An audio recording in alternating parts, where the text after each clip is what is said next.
Hey guys, what's going on? It's Luke from Nerdy Geek Talk, the source of all your nerdy geeky needs. And joining me for the first time in I don't know how long is Darth Forge, also known as John to me. And Hey, and Eric is not joining us today because we have a roll of two going on right now. yeah, he's playing hooky. Yeah, more than anything, this is our chance to force John to talk. He just has such a soothing radio voice. Oh, absolutely.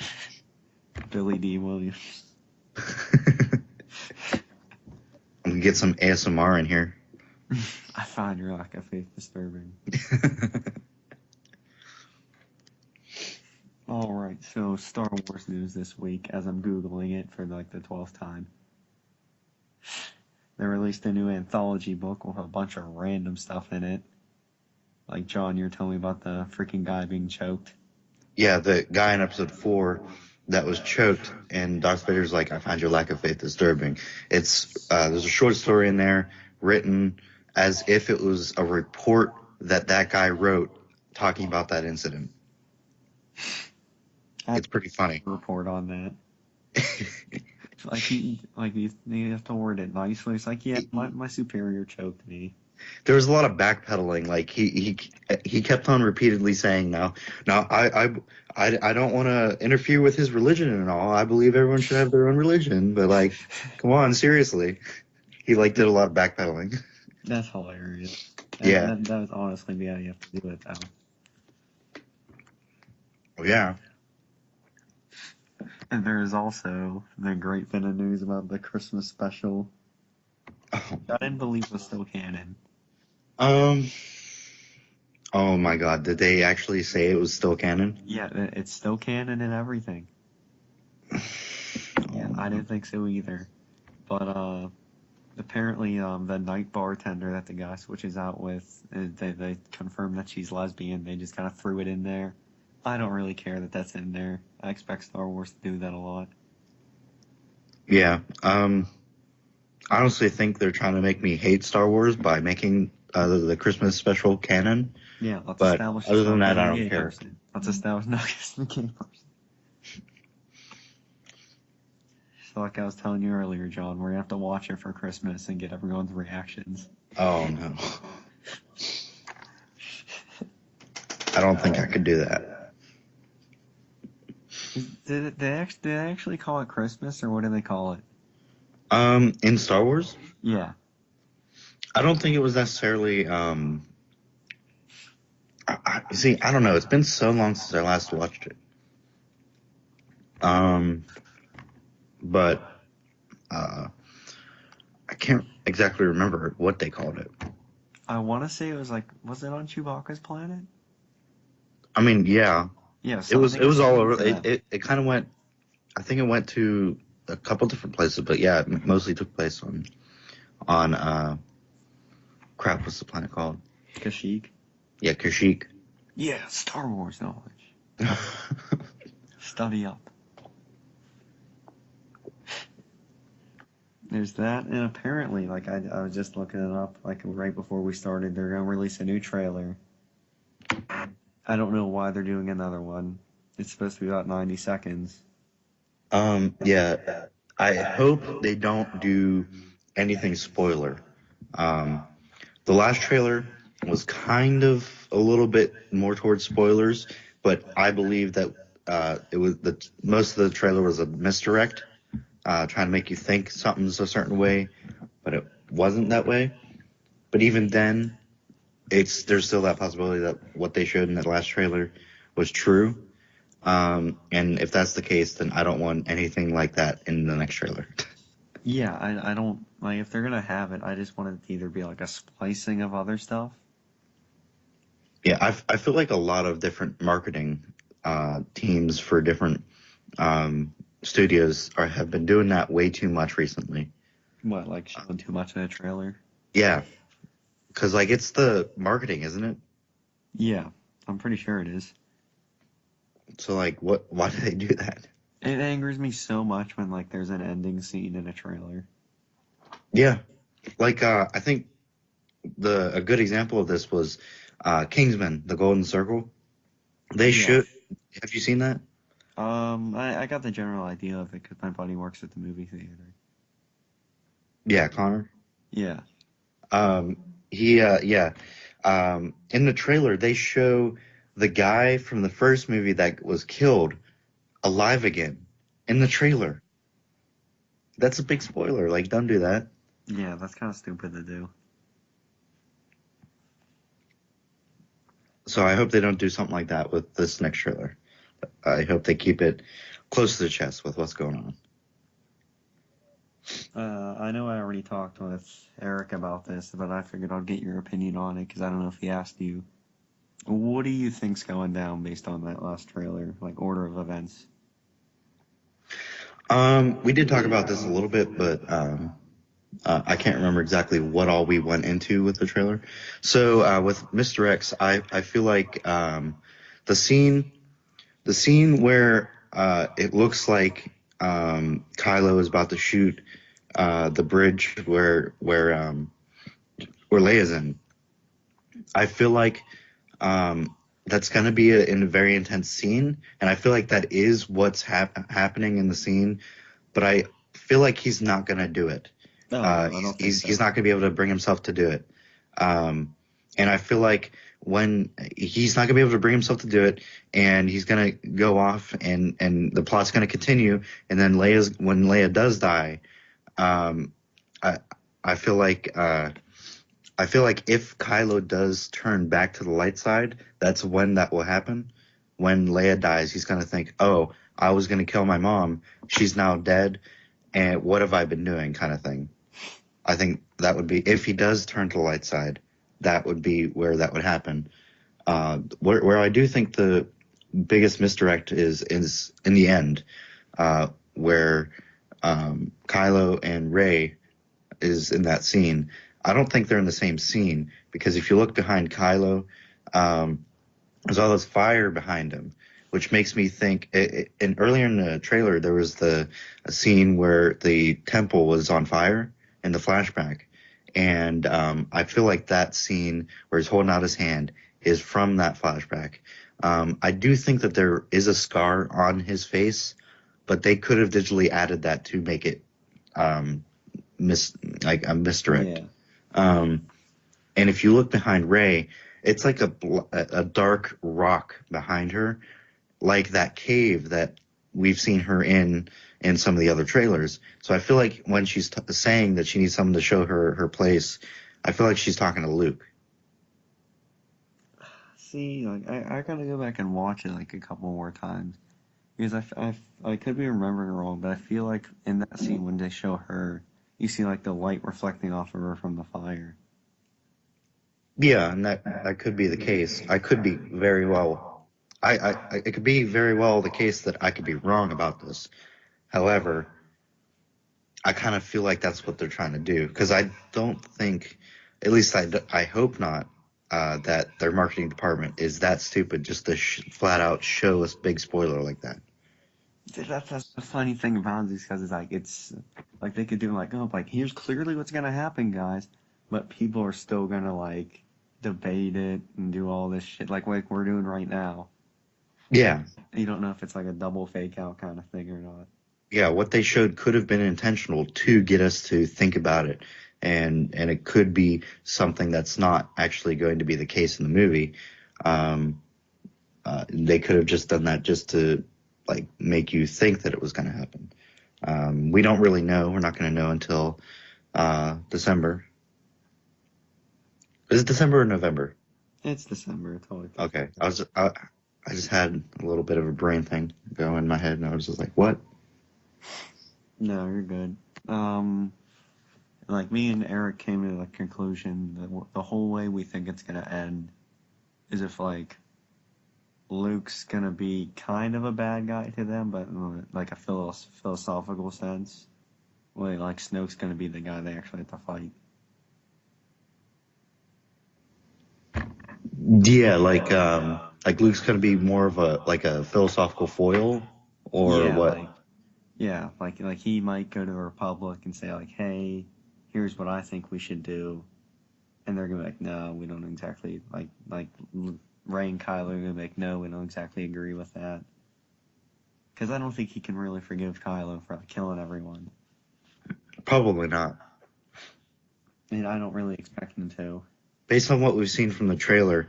Oh, also, do you believe whenever Luke has said, I've seen power like this before, do you think he's talking about Kylo? I want to say yes, but then like somebody brought up the point where like Yoda says like, oh, you need to be wary of the Emperor's power. He's like, if you don't fear it now, you will. Yeah. Also, do you think who Snoke was talking to at the beginning of the trailer was Kylo or Rey? I think it could be both, honestly. It could be both, but what do you think it is? I legitimately want to say like it's both. Maybe it's like the same speech, just in like two different ways. That would be an interesting way to go about things. Huh. I didn't think about that. Boom. This is why we collaborate beforehand. It's always instantaneous.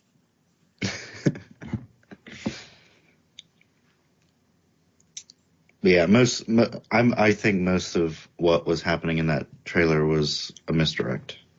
Oh yeah, definitely. They did like so much duality stuff, like just to throw people off.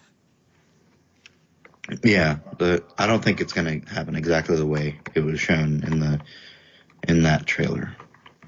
I like how this just like made people completely forget about like, oh, what if Darth Vader shows up? Do you think he's gonna? Like, people have completely like forgotten about that now. Yeah. It's more like, oh, will Rey and Kylo go fight together? Okay, this was a big debate I had with Eric. When like, this is like one of the last things I want to talk about with it is like when Luke's saying like this isn't gonna go the way you think it is. Who do you think he's talking to and why? It could be different people. It could be Rey, because that's the only one that we know for sure that he's going to interact with in the movie. It could be the fact that it could be whenever he tells her that he's only seen power like this once before. It could be that he then stops wanting to train her, and then she keeps on persisting and trying to get him to train her, and then he says that to her in some sort of way. It could also be Kylo, like kind of gets in on him and like starts trying to attack him, and he says that to them and escapes somehow. It could be talking to multiple different people. I think it's talking to Rey in terms of her training, but I could be wrong. I figured it's gonna be like he said with the training, or maybe like the Knights of Ren show up and she wants to fight them, but like he knows like he doesn't want like Rey and Kylo to fight each other because he knows they'll be overwhelmed or something like that. Because I feel like she's gonna be pissed off, like, oh, he killed Han Solo, and like, oh, does she actually know like that they were father and son? I don't know if she knew that they were father and son at the time. I'm sure it was brought up at some point. Like that's kind of like a big connection between the three of them, where it would kind of have to be a topic of discussion at some point between the characters. Yeah, that's. I'm trying to think. So I feel like if she didn't know at that point, she certainly does by this movie. Yeah. I'm not really sure about that one, actually. But who knows? There might be a scene where Leia says something about him being their son and her going, "What? No way." I'm gonna kill him still. She's either gonna end up killing him or like having his babies. That's the only way it's gonna go. That's the only two ways it can go. If it happens any other way, I will literally walk out of the theater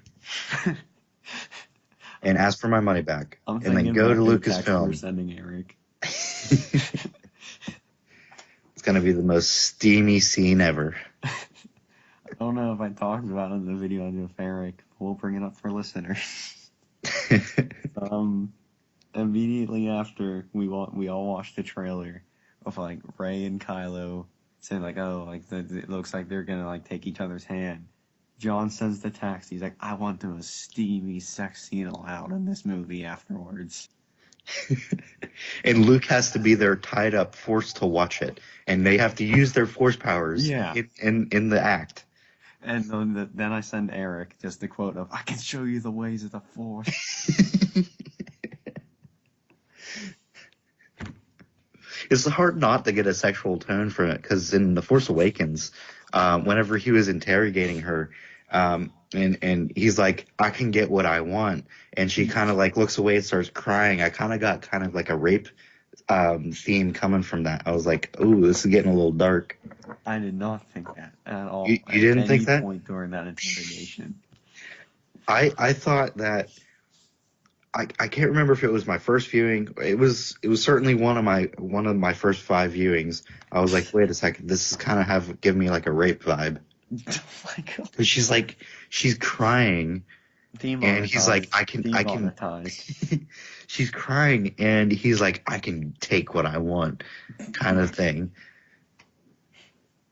And reaching out towards her is like kind of like a rape vibe. Oh my god! Probably shouldn't say it that casually. Like, oh yeah. That being said, it's not something to make light of. It's just rape. It's not something that rape isn't something to make light of. It's just that's kind of the vibe that I got from that scene. Yeah, definitely. I'm sure millions of people are like, "Yep, he's gonna rape her." It crossed my mind, but I didn't think that he was actually going to do it. Sure, John. Do you hear the voices now? Are they with us right now? What are they saying? Yeah, that's what's gonna happen. All right, and then let's see. There was also the Star Wars Rebels episodes that you failed to watch. This is true. Sorry. The past couple days I've been working, and today is the first day that I did not have work in a while, and I've slept for like all of it. Yeah, you were doing political stuff. Aside from that's at school. Yeah, that's. I'm talking whenever I got home. I slept. Like, I didn't wake up until 9 o'clock. I'm not even kidding. Okay, so to run you through it real quick is the rest of the Ghost crew, they go to freaking Yavin. Like, they meet up with each other. Hera comes crashing down with freaking Wedge. With a wrecking ball? Yes. With like Wedge and Antilles. And don't get me, I like him as a character. I really do. Like, I like him in the books and everything.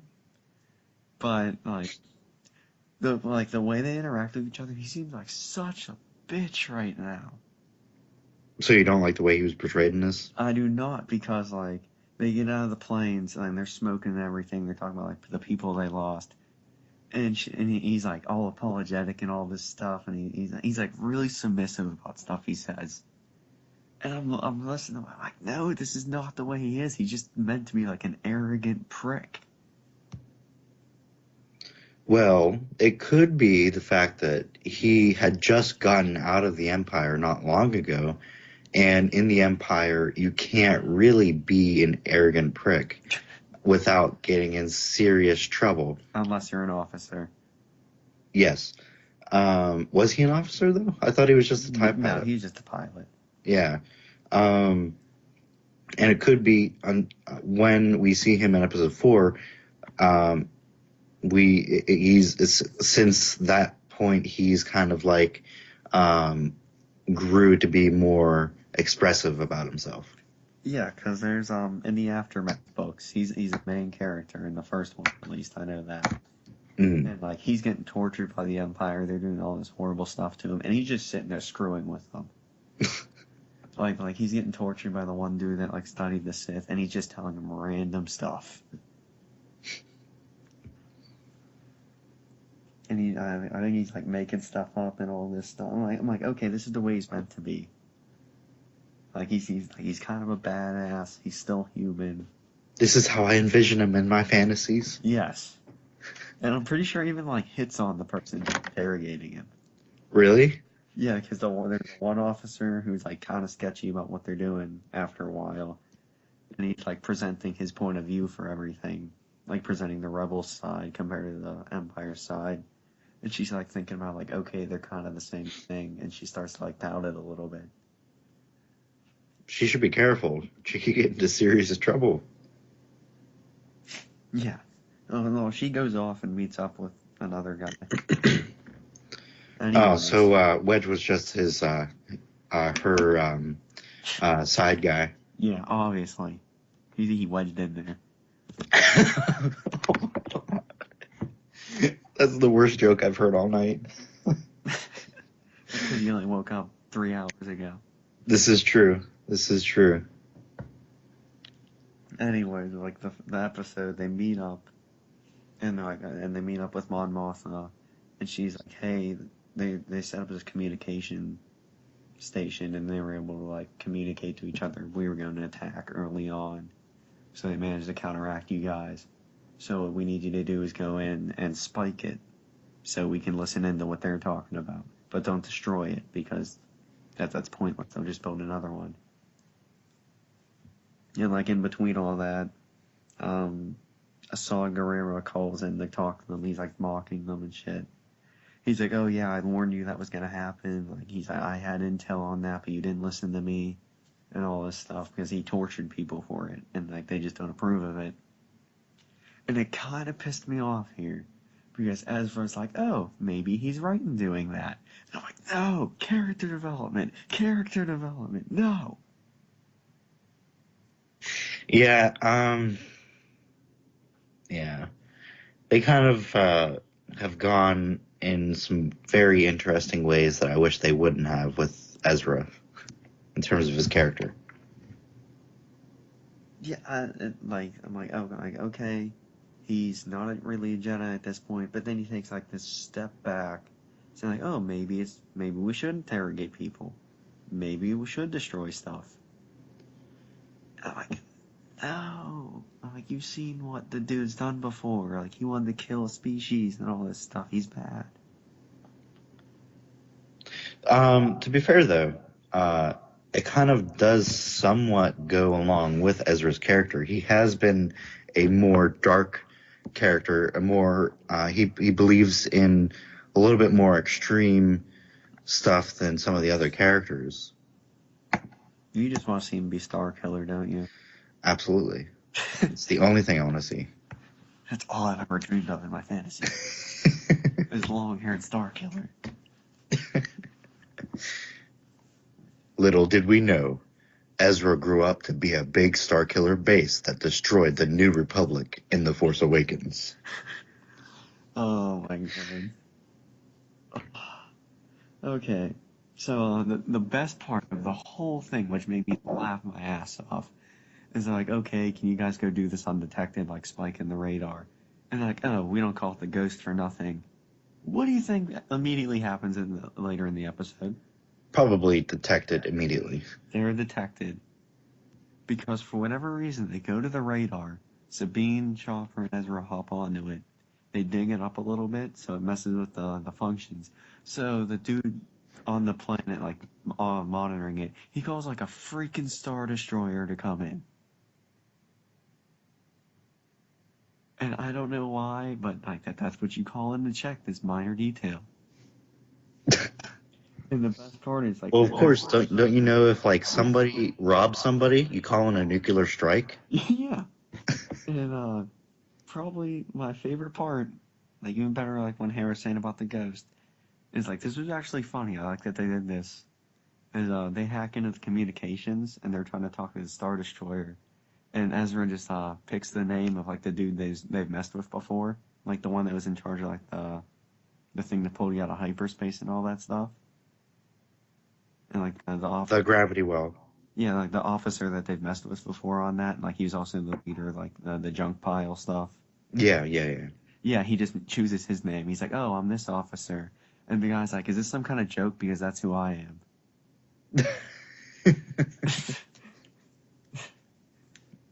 He has kind of become a joke character. Yeah, and then they're like, "Yeah, we should have expected that one." This big battle ensued, like the freaking like Star Destroyer versus just the Ghost ship. Yeah, they're a little bit outmatched there. Yeah, they had the they had the TIE defenders after them. And so Kanan's like, okay, go in the fog. You don't need to see me. I'll guide you. And so That's because they trust kind of each cool. other. Yay, love. And so then Sabine and Ezra just decide to destroy the comm center, the one thing they're not supposed to do. They showed a little bit more of their relationship. A little bit. Because throughout the series, they've implied that they're in a relationship, but they've never straight out Wait, Hera said or and showed. Kanan? Yeah, Hera and Kanan. They've Yeah, never, yeah. aside from them calling each other love, they've never really straight up said or showed that they're in like a full on relationship.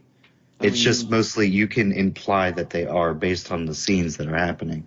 Not in the series, but Eric told me in the book about Kanan. It's A New Dawn.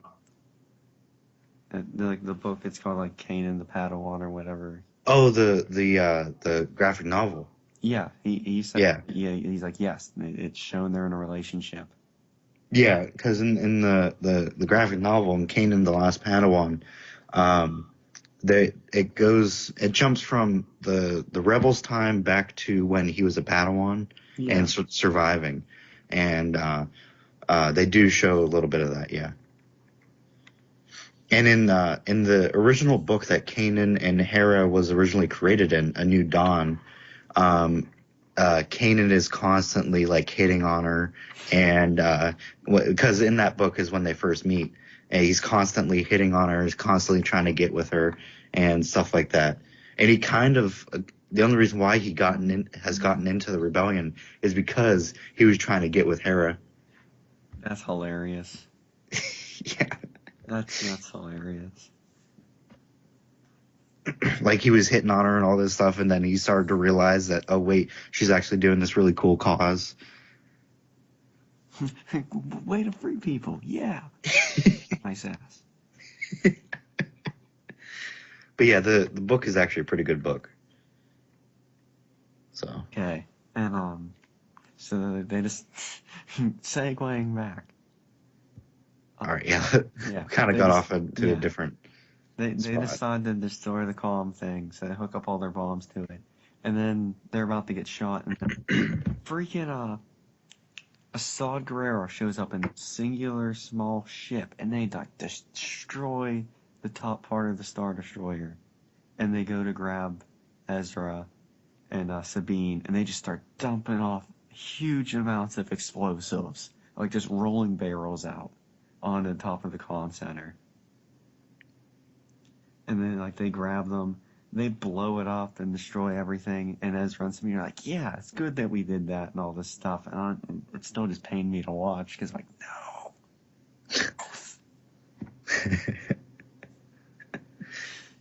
And Assad Guerrero's like, "Hey, do you want to help a real rebel out? Because you guys owe me now."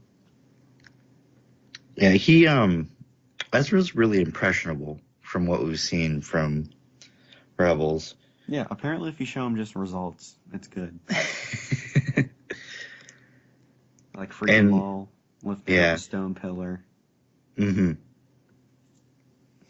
If he sees its works, then it doesn't matter how morally wrong it is.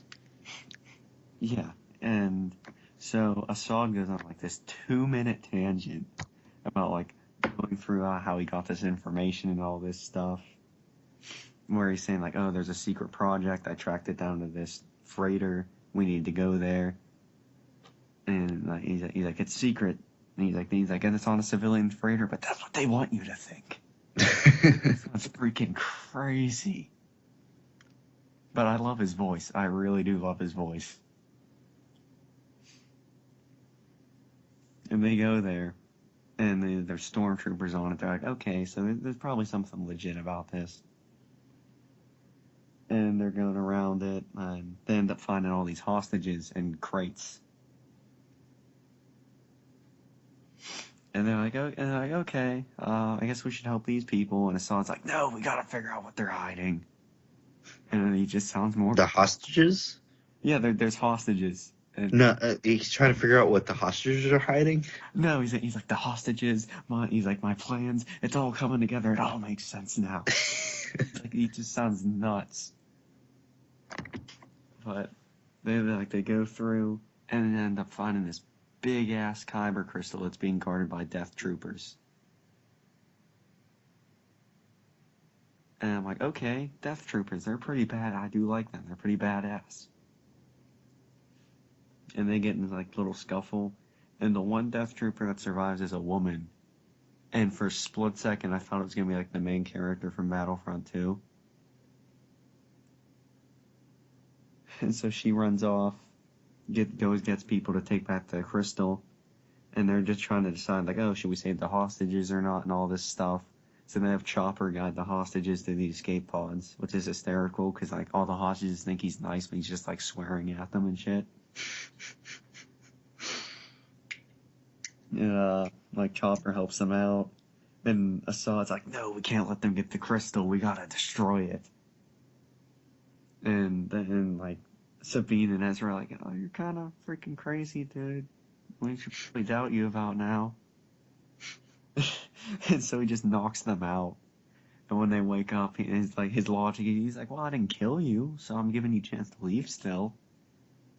And he's like, this is what I'm willing to do for the rebellion. He turns on Ezra's lightsaber and just stabs into the freaking engine of the ship. And the crystal starts absorbing all the energy and it's gonna blow up. And he runs off.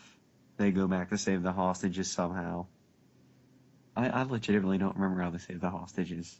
Oh, they steal a ship. That's they steal the ship from the Death Trooper. And I thought the Death Trooper was gonna be like the person from Battlefront 2, but no, they freaking die in the explosion. And I was so upset about that. So was the crystal destroyed? Yeah, the crystal got blown up with the engine. Okay. Like that was the whole point of doing all that. All right. But like I was telling you before, I'm pretty sure I read this canon comic book that was about Darth Vader going to these people that thought he was pretty much a god. And they had this crystal of amplified energy. He kills all of them and takes the crystal, and he's like, oh, then this can power the secret project. And I'm pretty sure that's canon, so I don't know why. Did that happen before this though? I don't know. I'm really not sure. Since It could also not be canon, I'm not sure. yeah, it all depends on what the comic was. You remember what it was called? I really can't remember, because it might have been tied into a different one. And if it's the different one I'm thinking of, then it's probably not canon. I can't remember. And it's making, like, at the end of the episode, I'm, like, really wondering, like, are they gonna have to go through a cycle again? Because they said they've stopped, like, the Empire from getting their crystals twice now. So are we gonna have to go through this a third time now?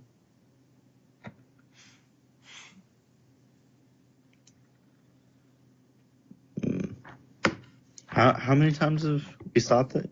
They said they've stopped them from getting a giant crystal twice now. I don't even remember the first time.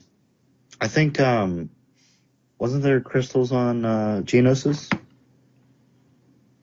Yeah, that sounds about right. I think that was part of the Geonosis arc. Pretty sure. I didn't really watch those episodes, I don't think. Yeah, that was the Geonosis arc was the first one that we saw Saw Gerrera in, I think. Yeah. Yeah, that sounds about right. But I don't know if we're going to go through this again, or they're just going to brush that off and ignore it for now.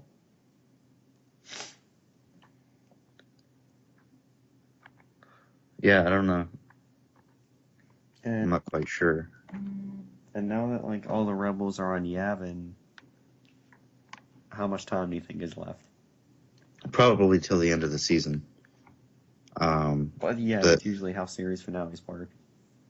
Yeah, I think the end of the season could be Rogue One. It could very well be Rogue One, because they have to be out of there by episode 4. So I kind of want the finale to happen at Scarif, the Battle of Scarif. How like disappointing would that be if like they're all pumped up to fight at Scarif and like that's just the ends. Like you know they're all gonna die, but that's Well, where it not all of them have to die. Me and Eric talked about this. Not all of them have to die. Like for instance, Hera doesn't have to die. If she lived, it wouldn't really have any effect on the other movies. Now Kanan and Ezra has to die, but the other members of the team doesn't necessarily have to die in order to affect the movies. Anyway. Because Kanan and Ezra cannot be in existence by episode 4 because Luke is supposed to be the last hope at that time. Yeah, so I don't understand what they're gonna do with them. They kind of have to kill them before that. That's the thing. They have to kill them or send them off to the Outer Rim. The what? The Outer Rim. I mean, Luke is already in the Outer Rim. Tatooine. Tatooine's in the Outer Rim. Is it? So, yeah, it's in the Outer Rim. That's why there's all the smugglers that go there, because it's outside of the. It was outside of the jurisdiction of the Old Republic. What is it? And that's why in the Phantom Menace they were reluctant to go there because they didn't have any political control there, and that's why they wouldn't take Republic credits because it was outside the economy of the Republic. I was thinking maybe they're gonna go off and I'm sorry, I meant the unknown regions. That's what I meant. That's what I meant. That's possible. However, even if they're in the unknown regions, that means they still exist, and that means there is still hope other than Luke. I don't think they're gonna. I can see Kanan dying. I don't think they're gonna kill Ezra though. I don't necessarily.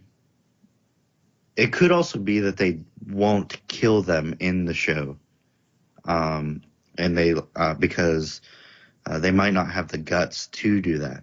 I talked about with Eric the possibility of them still being alive by the end of the finale, but them writing a book where they then die in the book or something like that. Like if they don't have the guts to do it in the show, that's the scenario that I'm talking about. Like yeah, they killed the younglings in episode 3, but then Disney. Yeah, TV is different than and plus TV is really different than movies. I'm saying like if it was in a book though, that Disney really have it in them to do that, kill a main character that's supposed to be young. Yeah, I don't know if they do. It's possible, but it's one of those things where they might not have the guts to do that.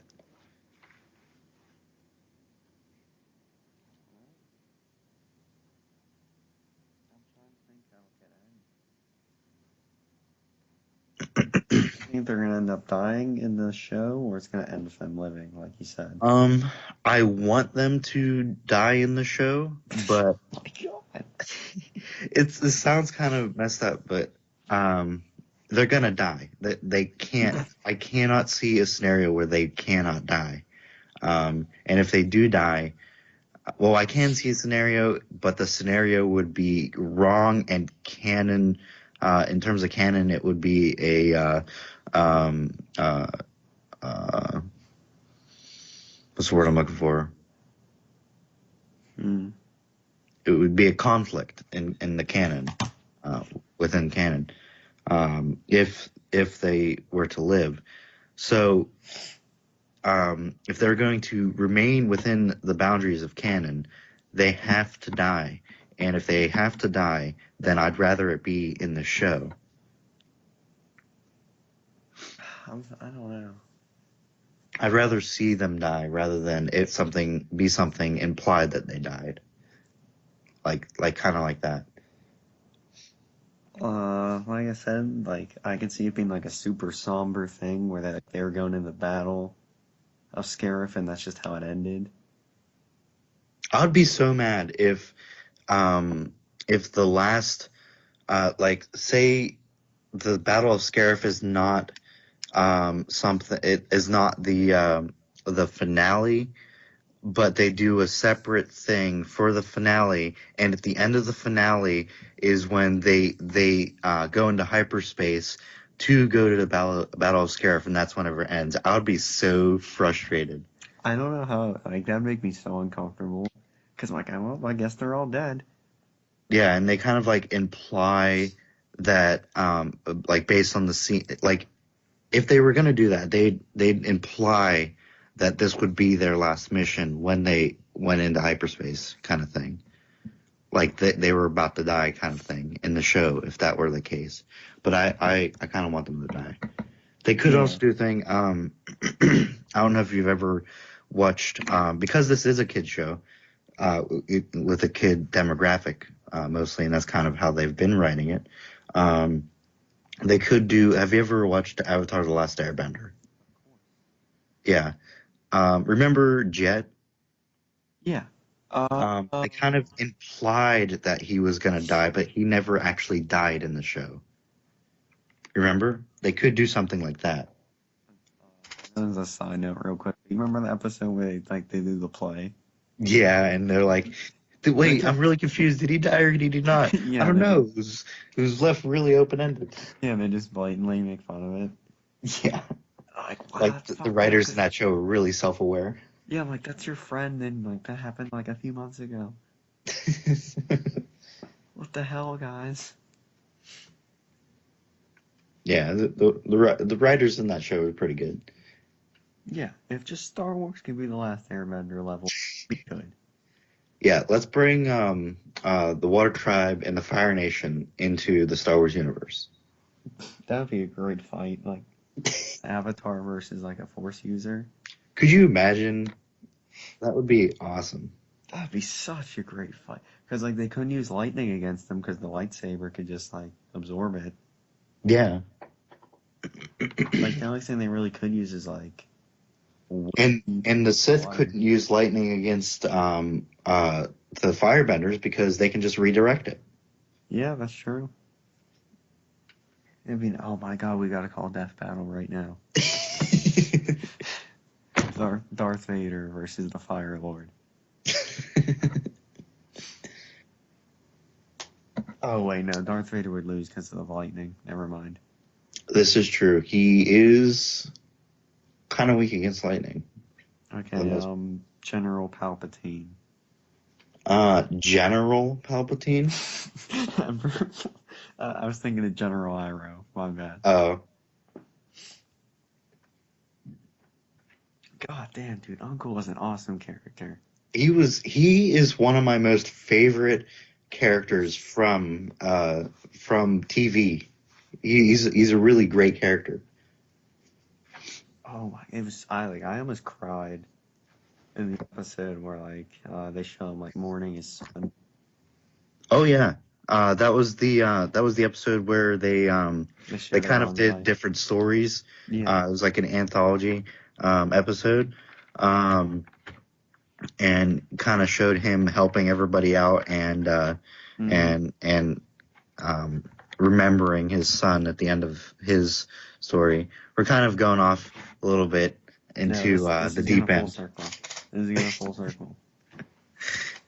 I got this because Talking about Avatar: The Last Airbender in the middle of a Star Wars podcast. yes, because in that episode they show that the Fire Nation can also be good people, just like Kylo can also be a good person.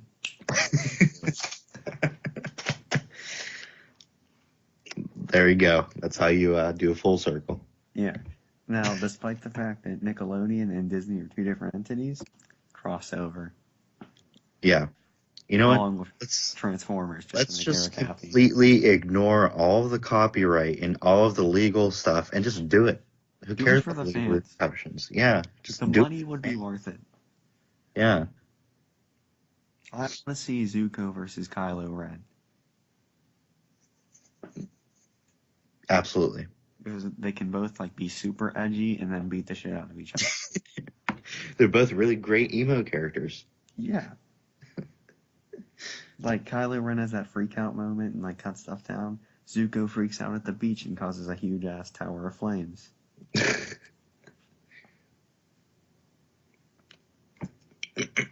And then they can have May sitting over there not caring while Rey goes and tries to like argue with her over on the other side.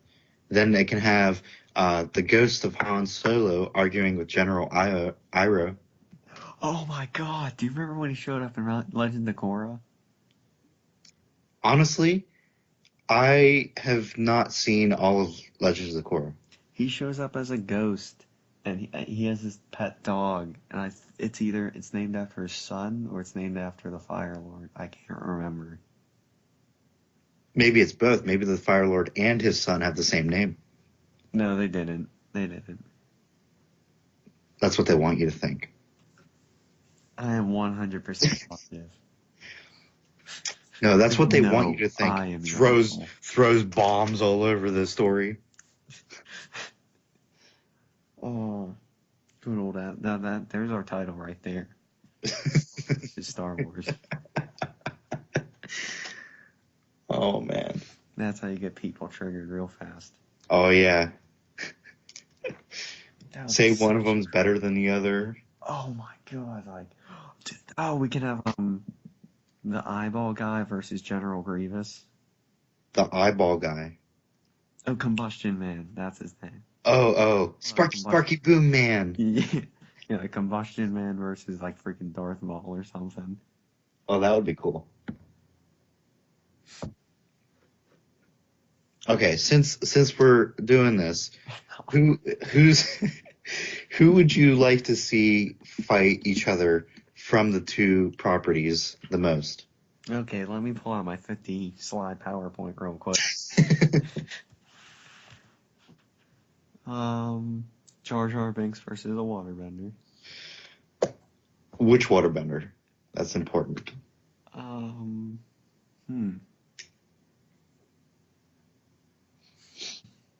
There's not a lot of them, so. I mean, there kind of is. In the Northern Water Tribe. Yeah, and in stuff in the swamps and stuff. The swamp. I love the swamp man. Hey, look, it's you. How's it going, Q? Another connection between the two is like when they go to invade the Fire Nation. It's like Empire Strikes Back, just completely get obliterated for them. The 3 seasons of Avatar: The Last Airbender is absolutely the original trilogy of Star Wars. There's the first one that works out great. There's the second one where the enemy completely wins at the end, and then there's the third one where everything comes full circle and the good guys win. And the evil character doesn't heal. Yeah. Boom. Physically, a different podcast itself. We should turn this podcast into a podcast that talks about the similarities between Star Wars and The Last Airbender exclusively. They're supposed to be coming out with a new series soon for Netflix. For in that world? For Avatar, yeah. Yeah. Would it take place after Korra? Yes, I think it's after Korra, but it's not supposed to focus on the Avatar. Huh. Well, then that means I'm gonna have to watch Korra then. Yeah, I saw like the first. I've seen the first couple episodes of Korra, but I've never actually continued. No, it's good. It like the shipping doesn't make sense, but it's okay. And by shipping, you mean relationship, right? Yeah, Toph shows up as an old lady and she's hysterical, That would be and she just beats the shit out of everyone. Because she's like fighting one of the bad guys. She's like, "Oh, I'm just an old lady, and you can't even beat me." That's kind of sad. Toph is a great character. Mm-hmm. Toph and Sokka's love child. Boom. We'll tie that with. But now we're just gonna write our own story. Absolutely. How about, all right, get this. Sokka. A three-way between Sokka, Suki, and Rey from Star Wars. So much demonetization. You know, the worst part is I gotta go look up, like, after we're done with this podcast, I gotta go look up, like, Avatar X Star Wars fan fiction, see if it exists, and then, like, break my phone. It probably does exist. Knowing the internet, that probably does exist. I'm gonna need to look this up afterwards. Eric's gonna be so pissed off when he listens to this. Yeah, he's gonna be like, "What were you guys talking about?" It is 12:30. Okay. It is 12:30. John, this is John in the morning, technically. This is technically me in the morning. Technically speaking, I'm probably. That'd be such a good crossover. It would be. But how would that necessarily work? Since it's kind of like a medieval setting in Avatar, but in Star Wars, it's kind of like a space age setting. Second, you know who the strongest people in the entirety of it would be? And what? And the strongest group in this crossover, who would they be? It would be the Sandbenders. Why? Because they have the control of sand. Oh man. Mind blown. Oh God. Eric's really gonna punch us in the face. He's gonna be pissed. Oh man. I would love to have like a crossover and actually have the Sandbenders win. Like they go up against Darth Vader, and Darth Vader just completely freaks out and has a panic attack. Oh, that'd be such a great fight. So funny.